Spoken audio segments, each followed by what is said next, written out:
From your perspective, this is a 3-6 series, but you guys only had one fewer win in the regular season. Just kind of how have you talked to your group about maybe the parity that could exist in this first-round series? Yeah, I mean, that's just kind of the story of the West, and we kind of felt it all year, being in that tussle. We haven't talked a whole lot about it. We know not many people are picking us. I think our guys have leaned into that a little bit. We know who we are. That's the most important thing. We feel really good about the basketball we've been playing. Feel that we're capable of beating anybody in the league. And in many ways, we've struggled with some of the teams that aren't in the playoffs more than we have the other teams. So, guys will certainly be focused for this, of course. But I think they were excited for this matchup. Just if nothing else, for it's one of the more marquee matchups of the first round. So. Chris, you mentioned not a lot of people picking you guys. Is this a team, do you think, that feeds off of that kind of stuff or looks at that as motivation? I mean, it hasn't been like a major theme coursing through the week. I think we've been more dialed in on preparation and things we need to do well. But historically, John, you followed us, and sometimes when we get too much love and attention, we get a little bit, soft and lazy. So, good motivation for our guys at the right time. So. Chris, you had a full week of preparation. In that week, what thing did you really want to emphasize the most or shore up the most compared to the regular season? I mean, just discipline around the defensive game plan. It really has to be disciplined. It's one thing we learned last year with the Dallas series and Luka. They're just not.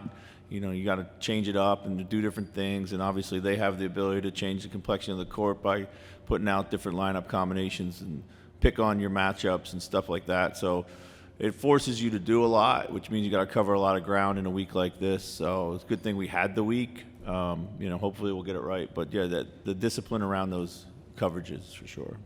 Chris, with having a week to develop a game plan, I'm sure you have contingencies built into that. But in like a game one, how quick are you to go, okay, well, let's go into plan B here?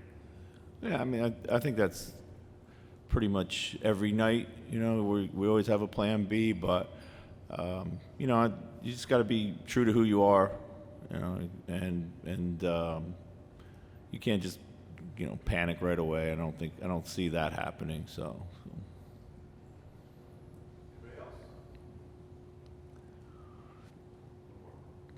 Chris, what was it like to coach JJ Redick? Oh, it was an absolute pleasure.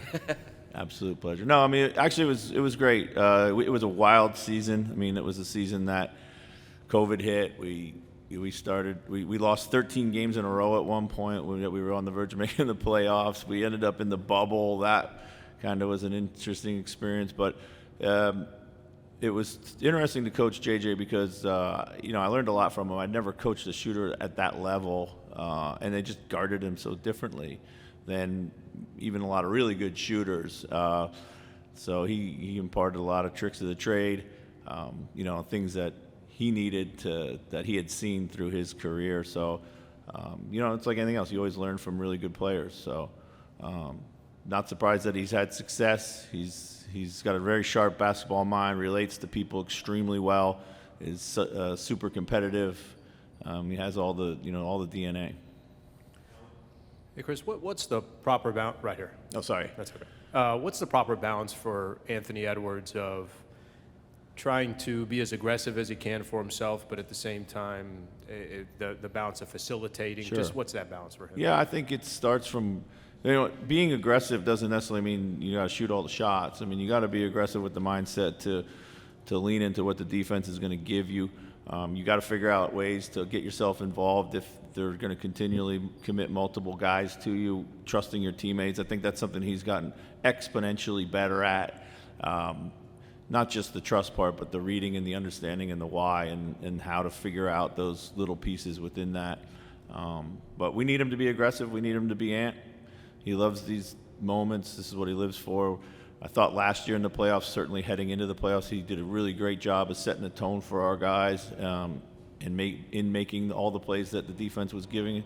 And as the series went along, for the most part, he was able to benefit too. So, thank you.